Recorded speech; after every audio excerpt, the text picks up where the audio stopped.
Ciao, sono Alessandro Frassica, oggi ci troviamo qui nella mia bottega di Ino a Firenze e insieme a me c'è il mio amico Marco Stabile, chef del ristorante Ora d'Aria. Uscio e bottega, quindi oggi dall'uscio sono venuto alla bottega a cucinare insieme a Ale, a fare un panino con dentro della gastronomia, ma forse non solo un panino. Esatto, quindi andremo a preparare 3 ricette in cui il tema è un panino in 5 minuti, un panino in 6 ore, un panino in 24 ore.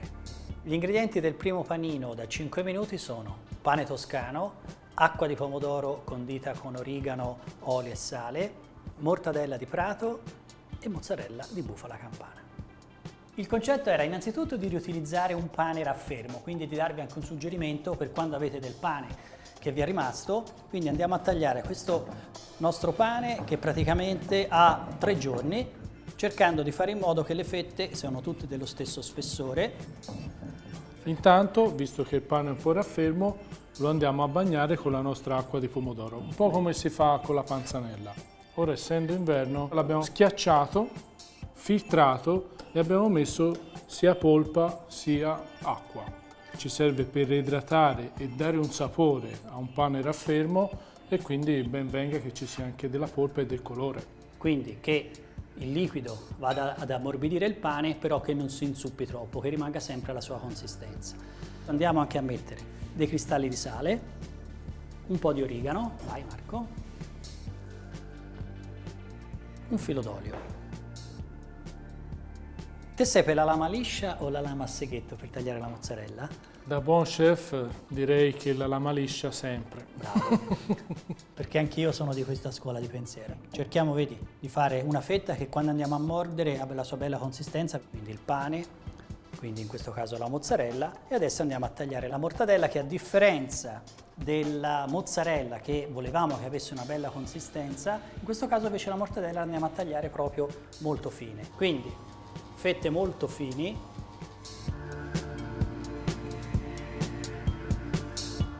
La mortadella a me mi piace anche bella alta, no? Però anche tagliata così finissima e ricomposta tira fuori ancora più profumo. È per questo che... E infatti è quello che vogliamo ottenere con questo risultato. Andiamo a mettere la mortadella, che come abbiamo detto è fine, però mettendo diversi strati. Ma io me lo vedo già in bocca quando lo mordo e tutte queste fessure d'aria fanno girare nella mia bocca e sotto il mio naso questi profumi. Mi ci ha fatto venire voglia dargli un morso. Quindi chiudiamo il nostro panino. Eccolo qua, panino 5 minuti pronto. Gli ingredienti del panino da 6 ore sono pane in cassetta, prosciutto di maiale allo stato brado, ketchup di peperoni, pecorino della Maremma, cannella, noce moscata, olio, sale e pepe. Prendiamo il nostro magnifico pane, che ha un profumo favoloso, e andiamo a stendergli il ketchup di peperoni. Raccontaci un po' come l'abbiamo realizzato questo ketchup. Guarda, è molto facile farlo in casa. Prendete un peperone, una piccola cipolla, io uso Certaldo perché sono in Toscana, voi la vostra cipolla preferita, 3 pomodori rossi belli maturi, zucchero di canna, aceto di mele e alcune spezie, cannella, chiodi di garofano, pimenton della Vera, che è un peperone in polvere affumicato, che gli dà questa nota leggerissima, anche di barbecue. Si mettono peperoni, pomodori e cipolla a cuocere piano piano in una pentolina. Dopo 20 minuti aggiungiamo aceto, zucchero miscelati, facciamo cuocere ancora mezz'ora, mettiamo le spezie ancora 10 minuti e frulliamo. Filtriamo meglio perché così non restano i semi dei pomodori e poi vediamo se la consistenza per esempio vi è venuta troppo liquida. Basta rimetterlo sul fuoco lentamente a ridurre piano piano. Non aggiungete niente, non c'è bisogno. Io nel frattempo sto tagliando il pecorino fresco che abbia quindi questi sapori lattici che si sposano benissimo con tutta la complessità del ketchup che ha appena raccontato Marco. Anche qui siamo sempre in Toscana, pecorino di Maremma, fette di 1 centimetro circa, quindi sempre per il discorso di mantenere quella giusta consistenza. E adesso il signor prosciutto. Se vogliamo Come al solito, stessa filosofia, avere qualcosa di personalizzato e fatto in casa, il prosciutto cotto si può fare. Ovvio che non viene uguale perché se evitiamo certi ingredienti i colori sono diversi. Come la filosofia di tutto il nostro tostino, anche il prosciutto abbiamo fatto in casa in 6 ore. Come si fa? Innanzitutto scegliete il maiale buono e qui abbiamo la spalla. Mettiamo il nostro prosciutto in una salamoia fatta da acqua, 25 g di sale per litro, cannella, noce moscata. Di solito si tiene una settimana, ma per ovviare a questi tempi così lunghi possiamo direttamente cuocere il prosciutto dentro la salamoia. Se volete affrettare le cose potete bucherellarlo. Si mette la salamoia in una busta da sottovuoto capiente, si aggiunge il prosciutto, si chiude con la macchina da sottovuoto e poi lo mettiamo a cuocere a 65 gradi per 6 ore. Se non avete il runner potete fare o in forno a vapore o mettendo su una sorta di bagnomaria e lo controllate con un termometro.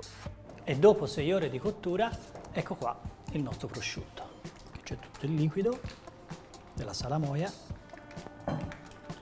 Che profumo! Adesso col coltello lo andiamo a pareggiare. Questo non si butta, vero Ale? Ma che si butta? Ci si fa il panino noido. Certo. Guarda che bel colore che ha all'interno. E adesso lo mettiamo in macchina.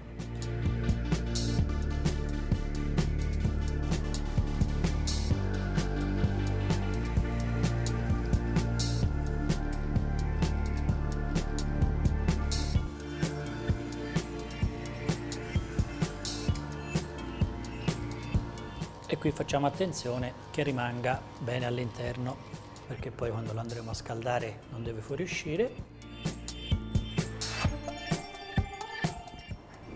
Che ciccia! Questo non è un tostino, è un tostone. Padella calda, non troppo, un filo d'olio e poi lo mettiamo con i suoi pesini a schiacciare.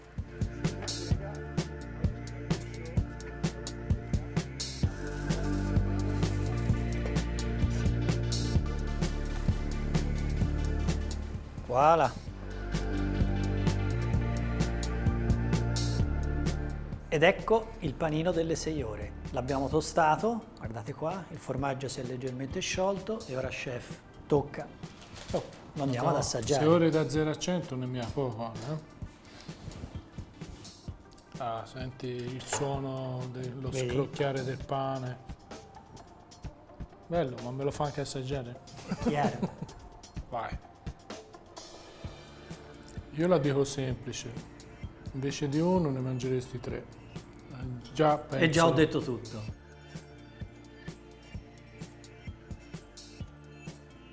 E siamo arrivati agli ingredienti del panino delle 24 ore. Pane al cavolo nero, pulled pork, o ci piace anche chiamarlo maiale strappato, mostarda al miele, chips di topinambur, scorza di lime e chiaramente olio. Partiamo! Innanzitutto 2 parole su questo pane, favoloso. Questo è un pane al cavolo nero raccolto stamattina dall'orto, dopo la bella gelata. È bastato scottarlo 20 secondi, lo mettiamo poi a freddare in modo che si fissa bene il colore, lo frulliamo con dell'acqua, aggiungiamo il lievito di birra e poi lo mettiamo insieme a farina, olio e impastiamo bene finché non diventa ben liscio. Poi dopo 10 minuti di lavorazione aggiungiamo il sale di malto. Lo mettiamo in una bacinella, lo chiudiamo con la pellicola e lo mettiamo in un luogo fresco a lievitare per almeno 12 ore. Finita la lievitazione, cominciamo a stenderlo con un mattarello, lo tagliamo in triangoli, formiamo una girella e lo rimettiamo di nuovo a lievitare per un'altra ora. Dopodiché lo cuoceremo per almeno 15 minuti a 220 gradi in forno secco. E guarda che è venuto fuori. È ancora caldo. Guardate che bellezza. Soddisfatto, chef? È bello caldo ancora, vedi, è ancora bello umido. Bellissimo.